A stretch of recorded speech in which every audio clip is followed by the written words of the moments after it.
भारतीय स्वतंत्रता संग्राम में न जाने कितने क्रांतिकारियों ने देश के लिए अपने प्राणों की आहुति दे दी, जिसमें कितनों को इतिहास के पन्नों में जगह मिली और कितने आज भी गुमनाम हैं। इन सभी वीर स्वतंत्रता सेनानियों के बलिदान का ही नतीजा रहा कि आज पूरा भारत अंग्रेजों के शासन से आजाद है। इन वीर शहीदों की जितनी प्रशंसा की जाए कम ही होगी। फिर भी पूरा भारत इनके प्रयासों के लिए हमेशा शुक्रगुजार रहेगा।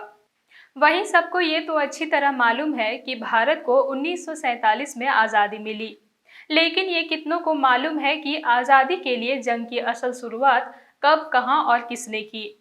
भारत के आज़ादी की लड़ाई के लिए पहले स्वतंत्रता सेनानी के रूप में मंगल पांडे को कहा जाता है, जिनके 1857 से शुरू किए विद्रोह को अंग्रेज के खिलाफ भारत का पहला स्वतंत्रता संग्राम माना जाता है। लेकिन आपको बता दें कि मंगल पांडे के 1857 के विद्रोह से करीब 80 साल पहले ही अंग्रेजों के अत्याचार के खिलाफ विद्रोह का बिगुल फूंका जा चुका था। विद्रोह बिगुल को फूंकने वाला शख्स बिहार के सुल्तानगंज गांव के एक आदिवासी महानायक थे। कई लेखकों और इतिहासकारों ने भी इस महानायक के बारे में जिक्र कर चुके हैं। इस महान क्रांतिकारी का नाम जबरा पहाड़िया है, जिसे लोग तिलका मांझी के नाम से भी जानते हैं। तिलका मांझी का जन्म 11 फरवरी 1750 को बिहार के भागलपुर जिले के सुल्तानगंज गांव में हुआ था। इनके पिता का नाम सुंदरा मुर्मू था। बता दें कि पहाड़िया भाषा में तिलका का अर्थ गुस्सैल और लाल आंखों वाला व्यक्ति है। साथ ही मांझी समुदाय के प्रमुख लोगों को कहा जाता है। अंग्रेज जबरा पहाड़िया को तिलका कहने लगे थे, वहीं से उनको तिलका मांझी के तौर पर भी जानने लगे। हालांकि अंग्रेजी दस्तावेजों में केवल जबरा पहाड़िया पाया गया है, उनका तिलका मांझी नाम से कहीं कोई उल्लेख नहीं है। उस समय अंग्रेजों द्वारा आदिवासियों की जमीन और उनके खेतों पर कब्जा जमाया जा रहा था।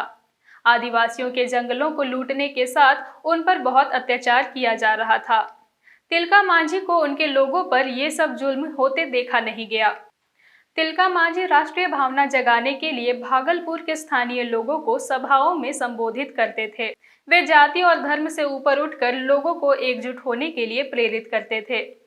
1770 में जब भीषण अकाल पड़ा तो तिलका ने अंग्रेजी शासन का खजाना लूटकर आम गरीब लोगों में बांट दिया। तिलका के इन्हीं कार्यों तथा विद्रोह की ज्वाला से और भी आदिवासी उनसे जुड़ने लगे। यहीं से उनकी नेतृत्व में संथाल हुल यानी आदिवासियों के विद्रोह की शुरुआत हुई। उन्होंने अंग्रेजों और उनके चापलूस सामंतों पर लगातार कई हमले किए और हर बार उनकी जीत हुई। तिलका ने 1771 से 1784 तक अंग्रेज शासन के विरुद्ध लंबा संघर्ष किया। इस दौरान उन्होंने कभी भी आत्मसमर्पण नहीं किया और न कभी अंग्रेजों के सामने झुके। 1784 में उन्होंने भागलपुर पर हमला किया और 13 जनवरी 1784 को ताड़ के पेड़ पर चढ़कर घोड़े पर सवार अंग्रेज कलेक्टर अगस्टस क्लीवलैंड को अपने जहरीले तीर का निशाना बनाया, जिसके बाद कलेक्टर की मौत हो गई और पूरा अंग्रेज सरकार सदमे में था। अंग्रेजों के लाख कोशिशों के बावजूद तिलका मांझी पकड़ में नहीं आ सके। तब अंग्रेजों ने समुदाय के लोगों को लालच देकर प्रयास किया और समुदाय के ही एक सदस्य ने गद्दारी कर तिलका मांझी के बारे में खबर दे दी। सूचना मिलते ही रात के अंधेरे में अंग्रेज सेनापति आयरकूट ने तिलका के ठिकाने पर हमला कर दिया, लेकिन किसी तरह वे बच निकले और उन्होंने पहाड़ियों में शरण लेकर अंग्रेजों के खिलाफ छापेमारी जारी रखी। ऐसे में अंग्रेजों ने पहाड़ों की घेराबंदी करके उन तक पहुंचने वाली तमाम सहायता पर रोक लगा दी। इसके परिणाम स्वरूप एक दिन तिलका मांझी पकड़े गए।